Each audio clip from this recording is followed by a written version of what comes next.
essential characteristics that cloud offers. Now, if we talk about the first essential cloud characteristics, then it is called as on-demand self-service. Now, what is on-demand self-service? What does this term on-demand self-service actually means? On-demand self-service is a term which actually means that whenever we are looking forward for any service, it should be actually provided by the service provider in a go. Like, you click for a service and you get that particular service. For example, you want to convert a file, uh, you want to convert a PDF file to a Word file. So what we do, if you want to convert a PDF file to a Word file, what is the way of converting a PDF file into a Word file? Can we do that? Can we convert a PDF file into a Word file? Yes, sir, through online services. Okay, through online we can do it. So, uh, Dhruv, can you tell me how we can do that? So it's this. Dev, can you tell me Yeah. how we can do that?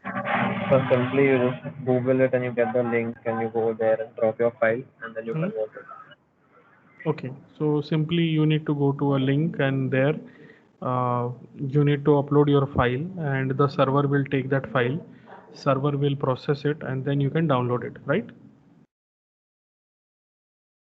So there are lots of softwares which are available to perform this operation. So one of the there are so many applications like small PDF, and there are so many applications are there by which we can do that. We can just go to online, we can just upload our file, and when we upload our file, it will process that particular file, and then you can download and get back to your file. Now, apart from that, like, this is an online tool for converting a PDF file into a Word file, like that. But apart from that, there are a variety of applications. There are applications for listening to music, there are applications for watching movies, watching videos. So for different reasons, we have a different set of applications with us. So for different applications and different reasons, we use those applications and softwares which are online. So that falls under this category of online demand and self-service. So user look forward for on-demand services, and user look forward for self-service. So whatever user want, he take it as looking forward for capturing it as from his side only. There is no intermediate people or entities involved, but it's something which is automatic, automized. Whatever you want to do, you just go to the service provider, look forward for that service, and you get it. So this is something called as on-demand self-service. On the other hand, there is another feature which is called as broad network access. Now, what is broad network access? Broad network access basically means that services available over the net using desktop, laptop, PDA, mobile phone. So services available over the net, which can be accessed via desktop, via laptop, via personal digital assistant, via mobile phone. So all the services are available like that. So in that case, we have a broad network access, accessing this service over the internet channel. So we have services available over the internet using desktop, laptop, PDA, and mobile phone. Now next is essential cloud characteristics include resource pooling. Now what is resource pooling? The term resource pooling means location independent location independent provider with a resource pooling facility where location can be based on from different location, like resources can be pulled down from different locations, where resources can be pulled uh, from different geographical region, different what we can say, uh, we do have an option like multi location, multi client location, multiple server, and multiple server service set. So location and resource pooling is a kind of a feature where where one can look forward for all these services, and they can definitely grab those services from different location. And now what falls under the category of resources? So resources can be anything. They can be piece of software, they can be hardware, they can be networking resources, they can be virtual machines. So these can be resources. So resources can be captured, and once you have those resources, you can use them from the big pool of set. Because as we defined cloud in the beginning, that cloud is nothing but it's a big piece of resources which can be dynamically reconfigured based on the user requirement in the real time. Okay, now rapid elasticity is the next part. Like rapid elasticity means scaling up and scaling down the services as and when required. So consider this example that there is a big billion day. A big billion day, you might be aware about Flipkart Big Billion Day or Amazon. Uh, there are Great Indian Festival. yeah, absolutely Great Indian Festival. So anyone got lucky of buying a thing from Great Indian Festival or Big Billion Day sale?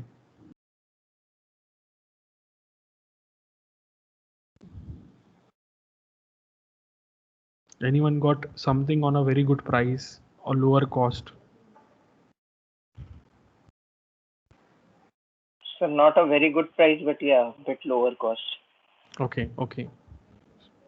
So, like you might have seen that mobile phones comes with a very good price. iPhone was given with a lot of discount in the Big Billion Day and this Amazon Prime, this Great Indian Festival.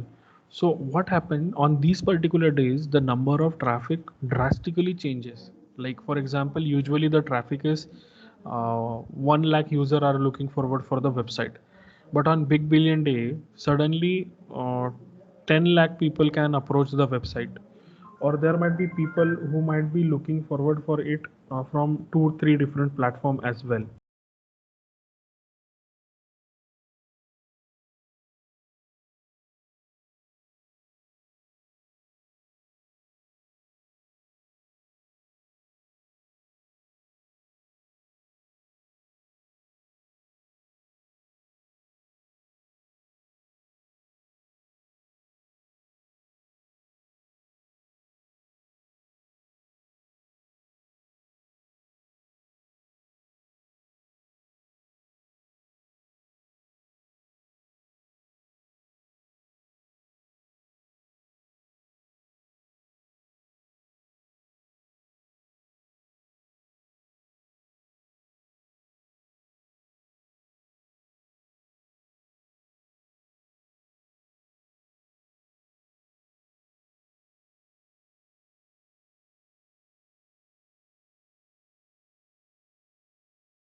Hello? Am I audible? Yes, sir. Okay. There was a little disturbance. So I was talking about the rapid elasticity. There was a rapid elasticity that is actually there. So when we talk about rapid elasticity, then when there are big billion day sale or when there are other these things are going on, that time what happens usually the company need to scale up its resources so that more number of people can be reach out to their website and the website should not crash. And this is the actually the difference, like this is actually the difference between that and this.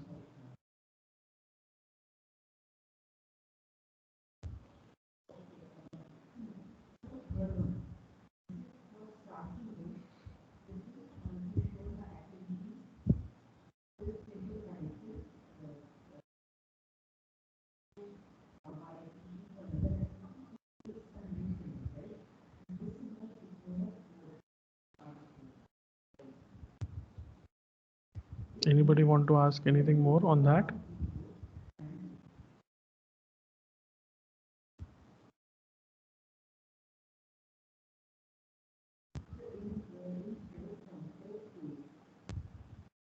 No, sir.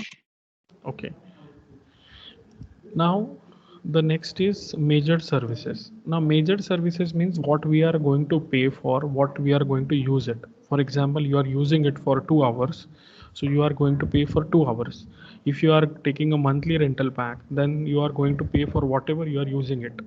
Currently, what happens, we are not usually paying for what we are using. We are taking a monthly pack and we are just simply paying for the rest. But what if the company is saying that for example you have asked for a particular data and that particular data is not being used, so in that particular case company doesn't return you, but in terms of cloud we can do that. You can select a particular uh, a plan where you can definitely pay for what you are using. So no matter if you are using the server, for example you are using the server for 8 hours, so you can pay for 8 hours for that particular server. Suppose there is more number of traffic coming, so you in on that particular day you can scale up your server and you can pay only for that day, and rest of the day you can go with a normal plan. That's the major scenario. So paying what we are actually looking for is one of the major constraint. So pay what we use, like that. So it's a measured service. Everything get measured. How many data, how many volume of data you are transacting, how the system is operating, how the system is functioning, and based on all those things, the system functions. So in that particular case, we can definitely look forward for the same.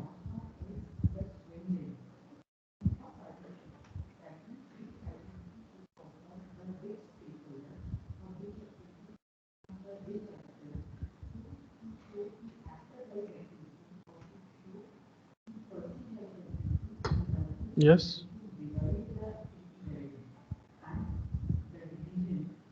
Anybody is having any idea on that?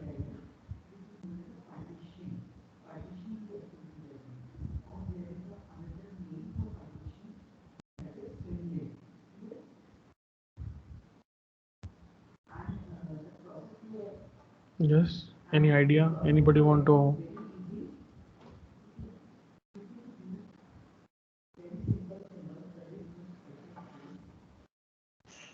Anybody want to know anything on that?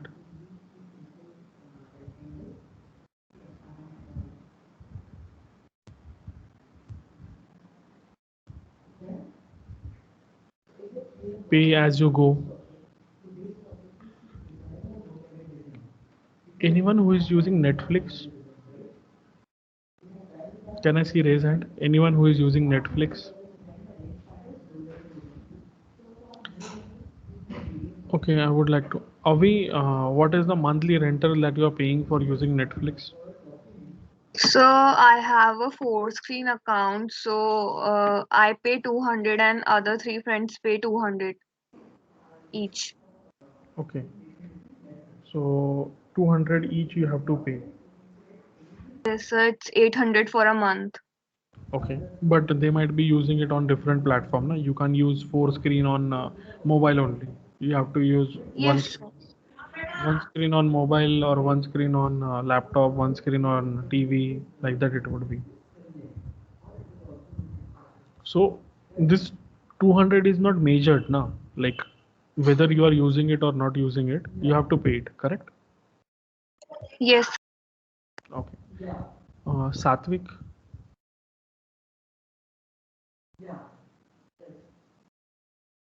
Satvik, am I audible? Yes, sir. Satvik, so what TV subscriber you are using at home, Tata Sky. and what is the monthly rental that you are paying for it? Sir, I don't have any idea about that actually. Okay, so for Tata Sky, if you are going with HD, it goes around 600 to 700. I'm using the same. So when we are paying 600 to 700 per month, in that particular case, uh, it's not compulsory that we are using it. On a daily basis, the amount will deduct, and we are not paying exactly for what we are using it. Whether we use it or whether we are not using it, whether the TV is idle, automatically the amount will be exhaust. But that is not with case with the cloud. So if you are demanded for a particular software, or if you are demanded for a particular virtual machine, in that particular case, the only thing is that if it is used, then we are paying for it. If it is not used, you can take a plan where the it will be count as unused, and after a month also you can use it, like that. Okay, Janvi, which mobile company services you are taking? Mobile phone company. Janvi, am I audible?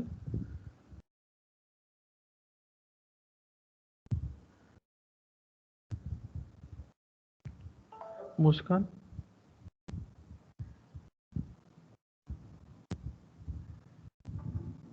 Service provider, I'm saying, not the mobile company model. I'm talking about the services like Airtel, Idea, Vodafone, BSNL.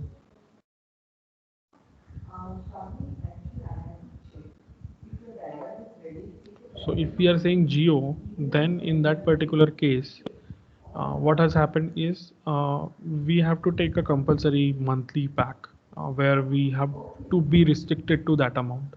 We can't pay lesser to that. There is a restriction that we can pay this much only for using the services. So here we are not actually paying for what we are using. That is the case. Now that's why cloud falls under the major services where we have the control. We can optimize also. We can optimize services based on the metering. Metering means if you want it for 1 hour, you can use it for 1 hour, like that. Now you can see the service model or service architecture.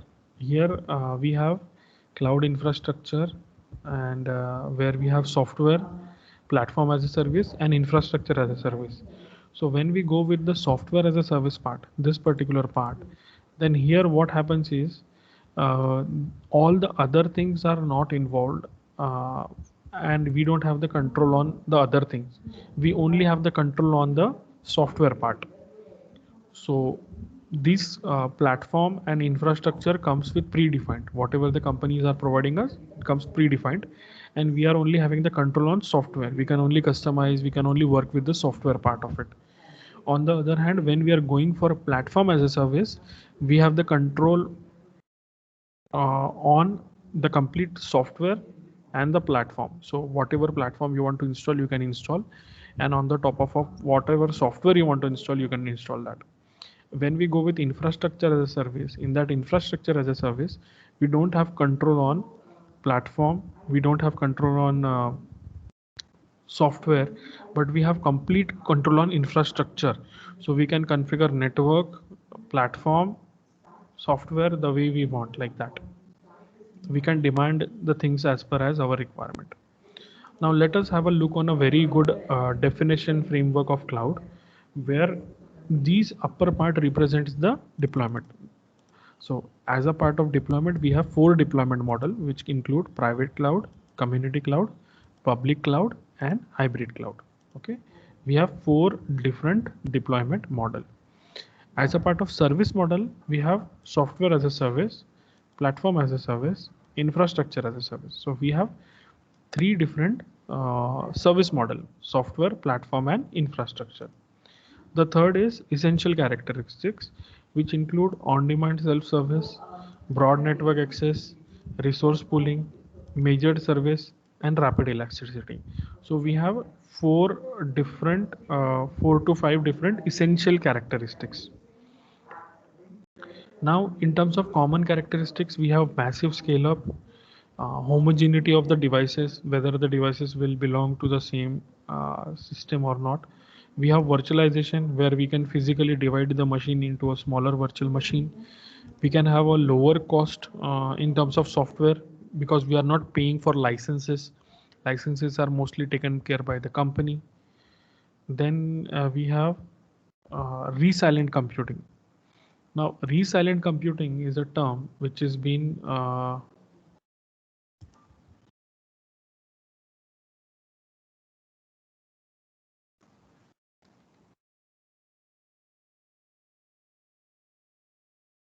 resilient computing is something which is a very crucial and important term these days.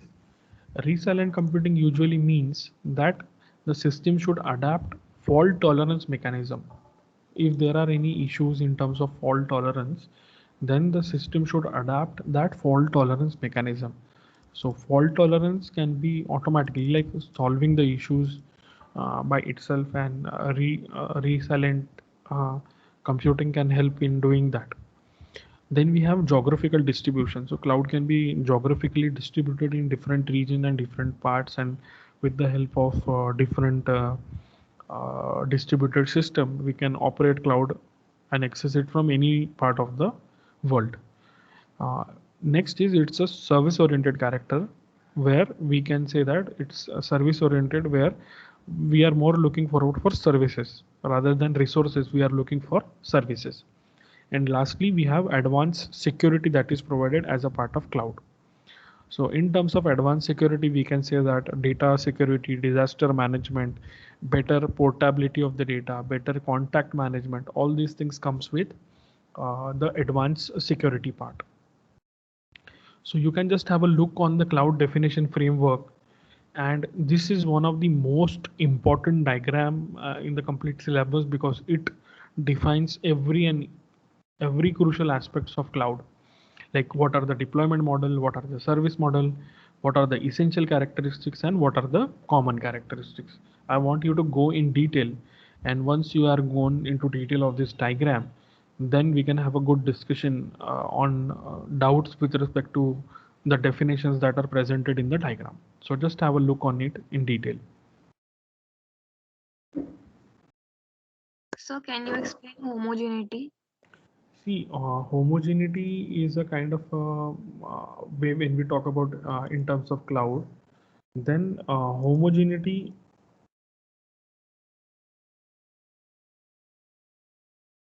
usually means that like it's from the same state. We can say that from the same state. For example, you are using Windows operating system. So Windows operating system applications are compatible with better Windows application like Windows OS, Windows software. So homogeneity usually means that they can be like Linux system can work with Linux system, Windows system can work with Windows system, and we can form a cluster of it like that. So it's a better combination, we can say, better combinations of system. So homogeneity is basically dependent on the environment.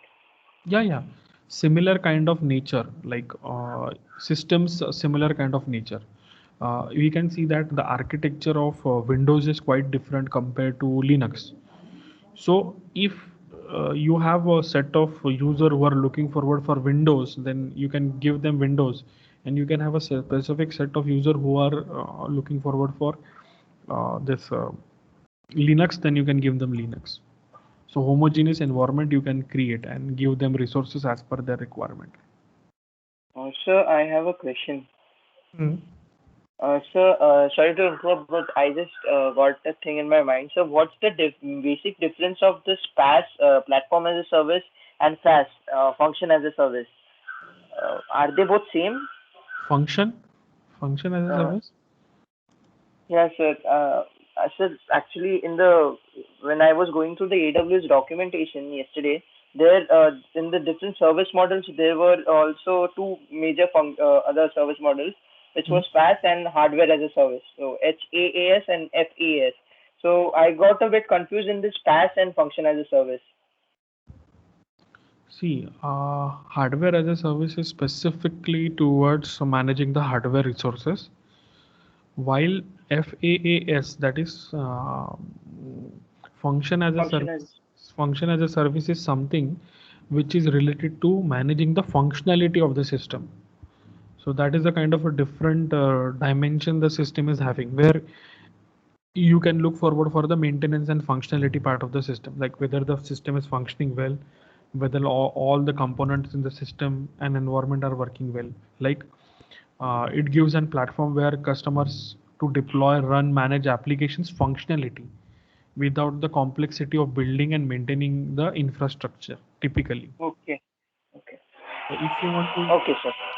and mostly like PaaS applications are a little bit different. Like PaaS is all about the platform management, and FaaS is all about the functionality of the platform and softwares. Okay, sir, got it. Thank you so much, sir. Yeah, and FaaS is bigger. FaaS is not bigger. PaaS is bigger than FaaS, because in PaaS you will get the control on the overall platform, whereas in FaaS, that is functionality as a service, you only have the control on the functionality part, like functioning part. Okay, okay, sir, got it. Yes. So, sir, basically in PaaS, if I am just deploying a particular software, I am building that software, then Mm. I can say that it is I am using the PaaS service, right? Right. Okay, got it. Thank you, sir.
Yeah. Any more questions from the student side?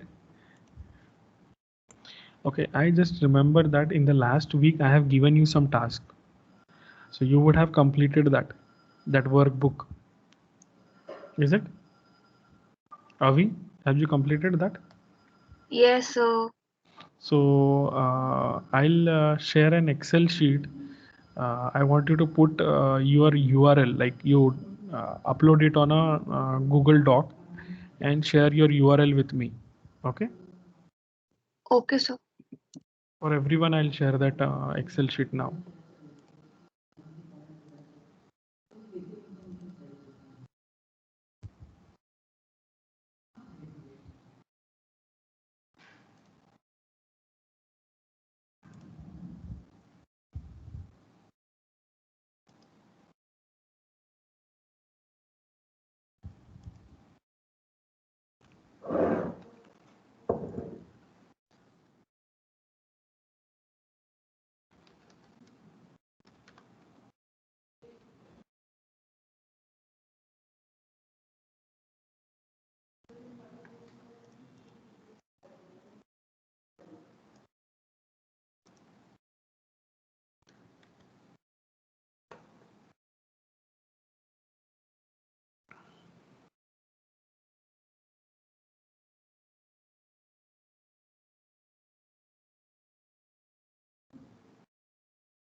Yes.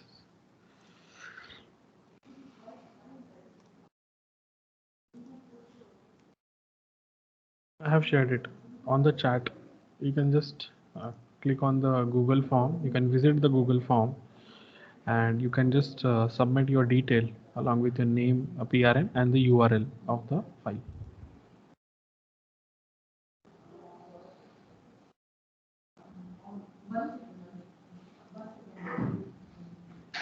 Anybody is having any doubt with respect to the definition framework?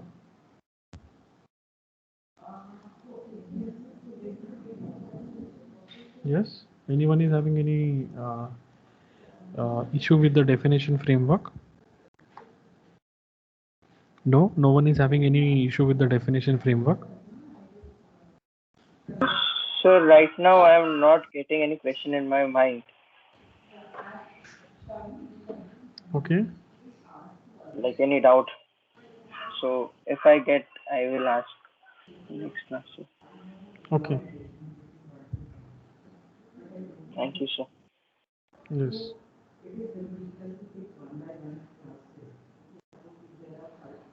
So when are we going to study virtualization? Virtualization is in the third unit, Dale.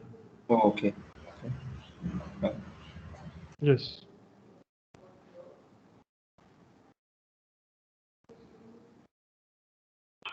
So one thing, for the SaaS platform, sir, it is not always free, right? By the cloud or the service provider.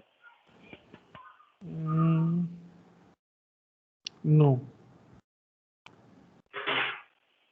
So because Gmail can be taken as an example of SaaS, right? Yes. Okay.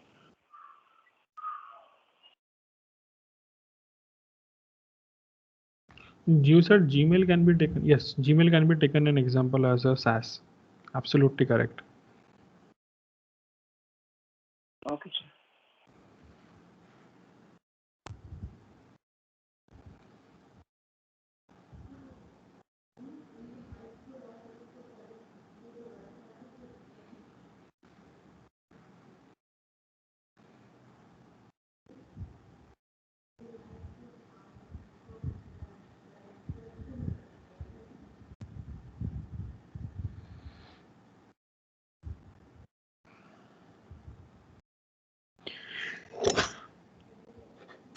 So I have submitted the link.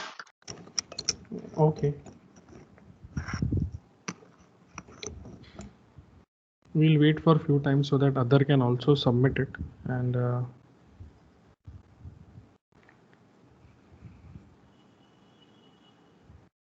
if anybody is having any questions, please do ask.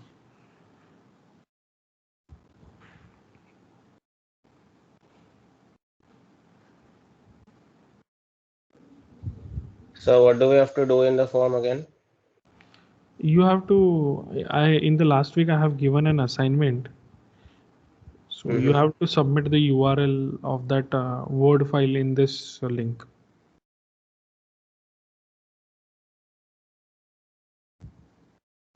Sir, I actually pasted that in the class notebook.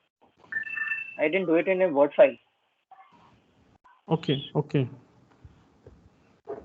So, sir, I will just make the Word file and upload it. That's the only option that will be nice if you do it in a Word file and then upload it here. Yeah, sir.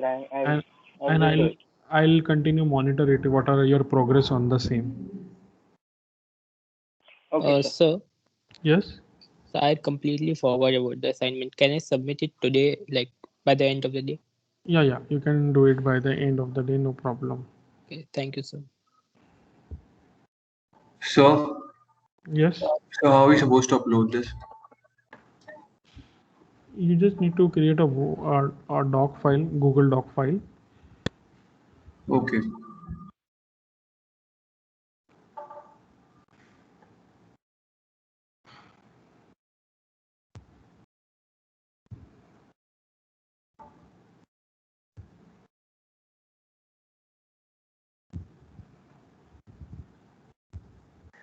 So, Yes.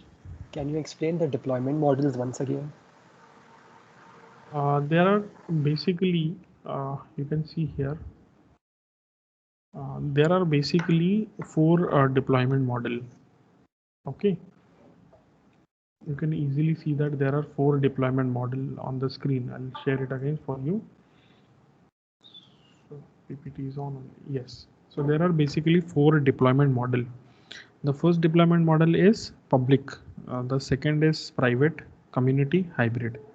Now, when we talk about a public deployment model, the applications, the services that a company need to offer at a public level to everyone, open-ended, so that everyone can take advantage of it. As good as Google, like Google is providing Gmail free of cost. Anybody can create an account and use that service.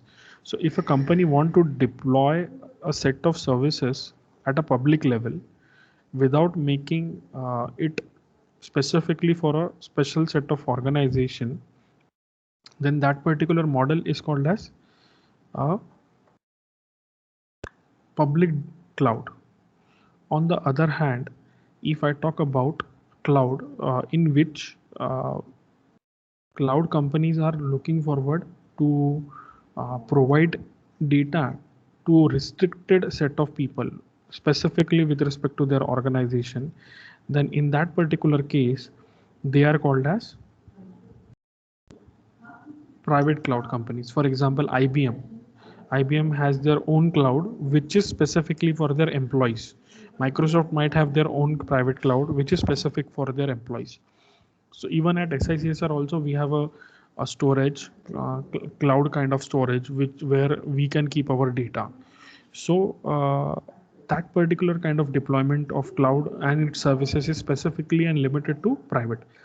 You know LMS, our learning management system, Yes, sir. iCloud. So that is specifically to the students of SICSR. So that is the case.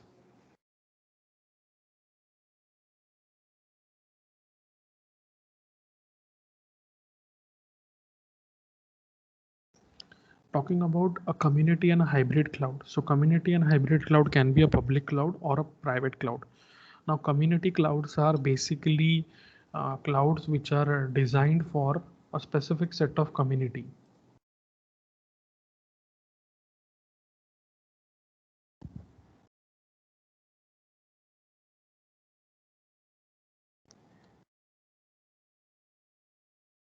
Specific set of community. Like there can be technical communities, there can be communities which are designed for a specific reason.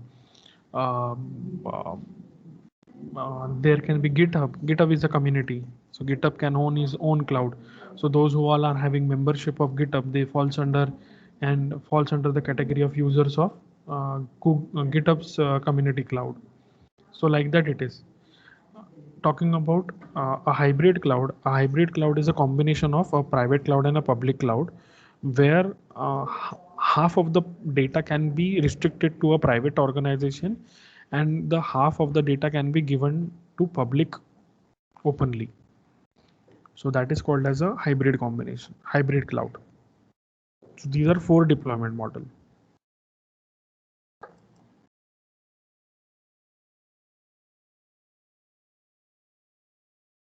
Is it clear now for you?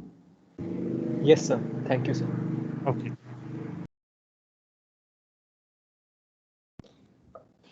Any more questions from the student side?